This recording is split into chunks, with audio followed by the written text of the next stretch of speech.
राष्ट्रपति का चुनाव होना है। हर एक प्रदेश के जो हमारे सांसद हैं और विधायक हैं वो इसमें मतदाता होते हैं और इलेक्टर भी होते हैं, और साथ ही साथ जो है वो नॉमिनेशन भी उन्हीं के द्वारा किया जाता है। तो इस दृष्टि से जो है वो कल चंडीगढ़ में जो है वो बैठक बुलाई गई है, जिसमें भारतीय जनता पार्टी के पार्लियामेंट्री बोर्ड द्वारा जो उम्मीदवार तय किया गया है उसका नॉमिनेशन जो है वो भरा जाएगा। भारतीय जनता पार्टी ने एक उड़ीसा के हम्बल बैकग्राउंड से आने वाली आदिवासी महिला जो सामाजिक कार्यकर्ता भी है और उन्होंने एक अध्यापक के रूप में भी काम किया है और कर्मचारी के रूप में भी काम किया है, और उड़ीसा विधानसभा में एक उत्कृष्ट विधायक का जो है वो पुरस्कार भी प्राप्त किया है। 2 बार राज्य मंत्री के रूप में उड़ीसा सरकार में जो है नवीन पटनायक के मंत्रिमंडल में वो पदवी सुशोभित करती रही हैं, और आदिवासी क्षेत्रों के लिए, आदिवासी लोगों के लिए उन्होंने जो सेवा की है उस सारी बैकग्राउंड को देखते हुए राष्ट्रपति का उम्मीदवार उन्हें बनाया गया है। 2014 के बाद आदरणीय प्रधानमंत्री जी ने जो है वो एक हर विषय में जो है वो परिवर्तन किया है। पहले अनुसूचित जाति से संबंधित रामनाथ कोविंद जी को राष्ट्रपति बनाया, जिनका कार्यकाल बहुत अच्छा रहा है, और इस बार एक आदिवासी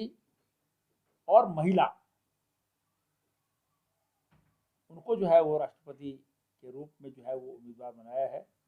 जो आने वाले समय में भारत के राष्ट्रपति के रूप में देश का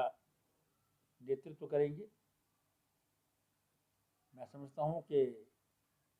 प्रधानमंत्री श्री नरेंद्र मोदी जी की सोच शुरू वहीं से होती है जहाँ बाकियों की सोच जो है वो बंद हो जाती है। ये एक बहुत ही अच्छा निर्णय है। भारतीय जनता पार्टी का अनुसूचित जाति, अनुसूचित जनजाति के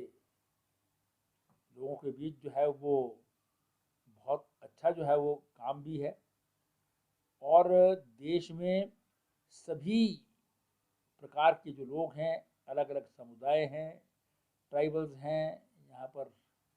अनुसूचित जाति के लोग रहते हैं, यहाँ पर ओबीसी बैकग्राउंड के लोग रहते हैं। इनमें जो है वो एक निचले स्तर का व्यक्ति भी देश के सर्वोच्च पद पर जो है वो पहुंच सकता है। ये मैं समझता हूँ कि बहुत ही जो है वो लोकतंत्र, देखिए मैं समझता हूँ कि जिस प्रकार की बैकग्राउंड का उम्मीदवार भारतीय जनता पार्टी, जो हिंदुस्तान की आज शासकीय पार्टी है, उसने तय किया है, उसको सबका समर्थन प्राप्त होना चाहिए। जब उनको मालूम है कि उनका प्रत्याशी जो है वो जीत नहीं सकता, केवल मात्र जो है वो सांकेतिक रूप से जो है वो चुनाव में किसी को उम्मीदवार बनाएं, ये उपयुक्त नहीं होगा। गोपाल कृष्ण गांधी, फारूक अब्दुल्ला जी और इससे पूर्व शरद पवार,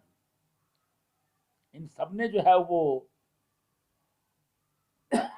विपक्ष का उम्मीदवार जो है वो इसी कारण से जो है वो बनने से मना भी किया है। जब इतनी बड़ी बैकग्राउंड के लोग जो हैं वो ये समझते हैं कि भी हम चुनाव नहीं जीत सकते, हमें नहीं लड़ना चाहिए, तो बिना किसी कंट्रोवर्सी के एक ट्राइबल और महिला को अपना समर्थन देना चाहिए।